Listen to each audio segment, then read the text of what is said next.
Before I talk about the common mistakes which every FMGE aspirant has to avoid in the upcoming days, let us look at the categories of people watching this video. I assume there are three categories over here. One is those who are well prepared. That means you've been preparing for maybe 4 months, 3 months, 6 months. You've been doing your RR videos, you read your RR notes or coaching notes. You've been solving PYQs religiously and you're in a good space right now. Then there is the next category, those who are, I would say, borderline, those who are prepared for maybe 2 to 3 months, done a little bit of videos, done a little bit of notes, done a little bit of PYQs, and you feel you are there somewhere on the fence or on the compound wall.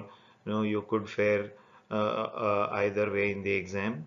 And those who are not at all prepared, they started preparing only after the date of the exam was announced. So what if I tell you each of you guys in each of these categories has a good chance of passing the FMGA upcoming FMGA exam?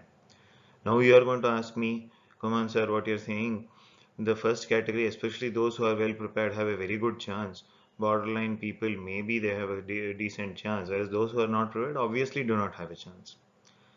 See, you would have heard of one story of some people who are very well prepared during their MBBS, then during the FMG preparation phase also they prepared very well.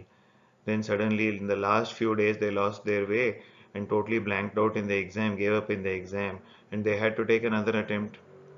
What about those other guys who almost never prepared but put in that extra effort during the last few days? And they somehow ended up getting 150 plus. Yes, both sides of the coin are there. You would have heard both types of stories. So let us look at what are the common mistakes which you need to avoid to come on the winning side in this exam. So what does this tell us? You don't have to be a genius to pass the FMG exam.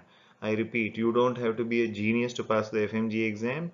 Yes, you have to be a little bit academically sound, yes, but you also have to be smart about it. Hello guys, before I start off, let me introduce myself. I am Dr. Ram Gopal, a full-time ophthalmologist and author of Sure Success Magic, the lifesaver book for FMGE, NEET PG and INI-CET exams. The first mistake which people tend to make is not having a plan at all.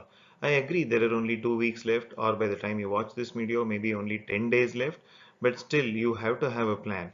If you already have a plan and you are following it, good. But if you don't have anything, make it, otherwise studying aimlessly or watching something aimlessly and waiting for, January 12th to come towards you, no, that is not done.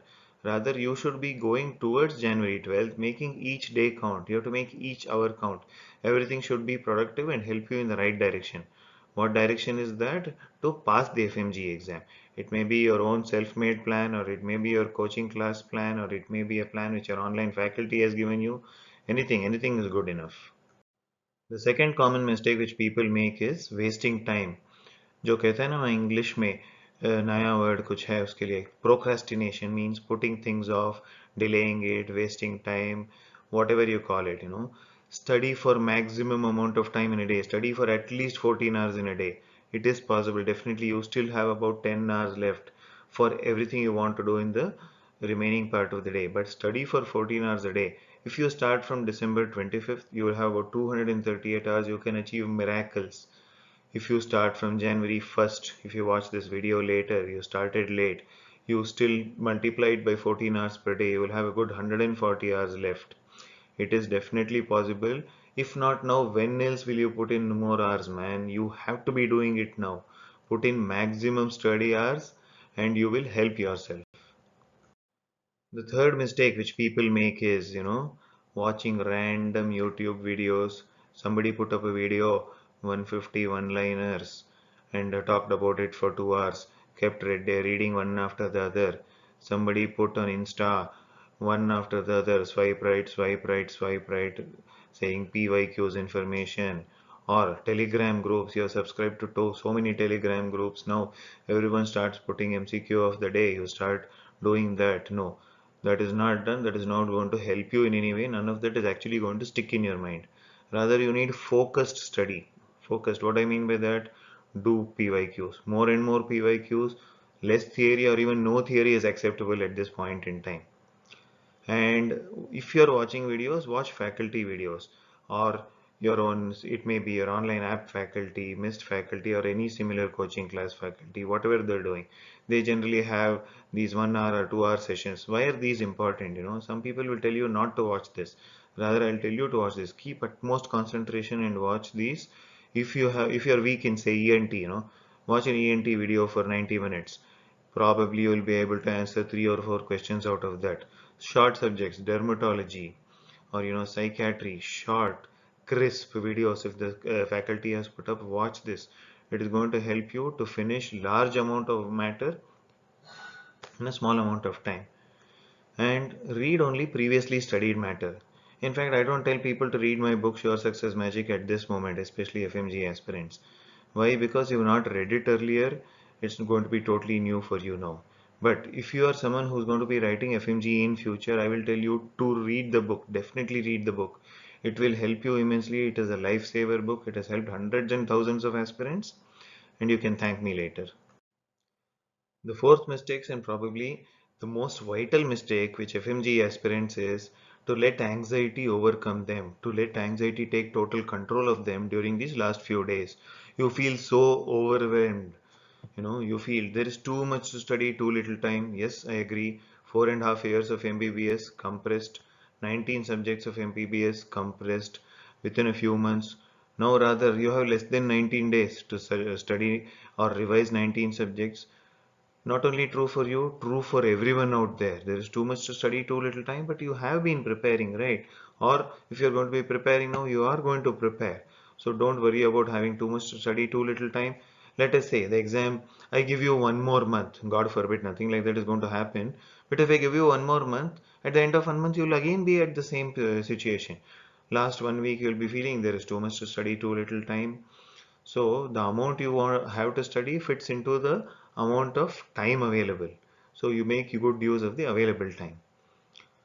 I don't remember anything at all. Everything has gone away from my head. How is that possible? Hmm? Unless someone has surgically removed your hippocampus, surgically removed your amygdala, surgically removed your prefrontal cortex, it is all there. So how do you think you recall that answer suddenly in the exam? You see this question, you get that gut feeling, this is the answer, shayad yahi hoga, and you tick it. How is that possible? That is because it is there in your brain, it is there in memory, it gets recalled at the current moment. Maybe you have solved an MCQ regarding that, a PYQ regarding that, or you listen to some video regarding that, or you have read it in your notes. It is there, believe me, it is there. Some people blame the system. I've seen some people saying this, there is a conspiracy theory. The government, the NBE is out to target us. They don't want FMG aspirants to pass at all. That is why the exam paper is like this. That is why only 20% pass percentage, or 25%, 20 to 25 pass percentage each year. Why would they want to do that? Not at all. If each of you have prepared well, everyone pass percentage can go up to 90%. Hmm? Possible? Yes. So don't go into conspiracy theories, blaming the system and all. That is beyond your control. Rather, what is under your control? You have to study and you can pass the exam. These two things are under your control. Finally, what is called as a defeatist attitude. What do you mean by this? Oh, I have to run 100 meters and reach the other end. Why should I run? I don't think I'll reach it. I will not run at all. No, exam is 15 days away. I have not studied anything.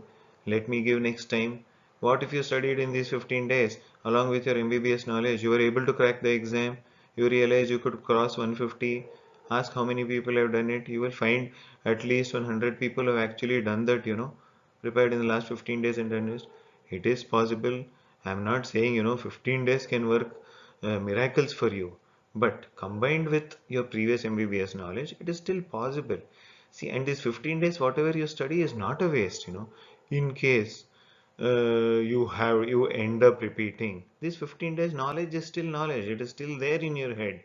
No, I want each and every one of you watching this to pass. There is no point wanting to not pass. I want each and every one of you to pass, but don't go in there with a defeatist attitude. Go in there with an attitude saying, yes, I can pass this. I will put in by my best effort. I will try my best. That will work things in your favor. So study well, guys.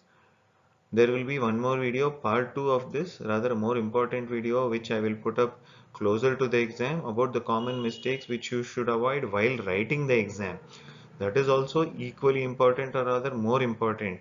How much ever effort you have put in, those 2.5 plus 2.5 hours, you should have your wits about you, you should have a presence in mind, and that will guarantee that you pass.